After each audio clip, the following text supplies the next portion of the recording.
Le Covid-19 continue de faire des ravages aux États-Unis. Hier, 1514 personnes sont mortes, plus de 22 100 depuis le début de la pandémie. Le pays compte 560 000 personnes infectées. C'est une peste comme notre pays n'en a jamais vu. Mais nous gagnons la bataille, nous gagnons la guerre, a affirmé Donald Trump dans un message vidéo diffusé pour Pâques.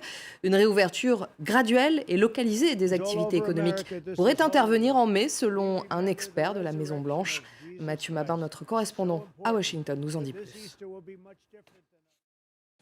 Si on devait identifier un paradoxe qui secoue aujourd'hui la société américaine dans sa lutte contre le Covid-19, il suffirait d'opposer deux réalités. La première, celle qui effraie l'opinion publique du pays, c'est qu'on le sait, les États-Unis sont déjà l'épicentre de la contamination mondiale. Alors que les scientifiques s'accordent à dire que d'importants foyers pourraient encore se dévoiler dans le pays et que la situation dramatique que connaît New York pourrait s'étendre à d'autres grandes agglomérations. À ce constat, l'administration américaine et Donald Trump opposent l'urgence d'une reprise de l'activité économique dans le pays. L'intensité des débats qui visent à répondre à la question comment lutter contre le virus est aujourd'hui aussi forte que ceux qui visent à répondre à la question comment sauver l'économie.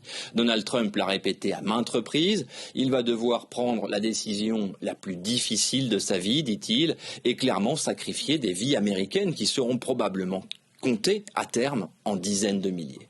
Alors que New York commence à peine à voir le nombre de ces morts se stabiliser sans qu'aucun scientifique ne puisse garantir qu'on assiste à un réel déclin, la situation de la Floride, par exemple, devient elle aussi préoccupante.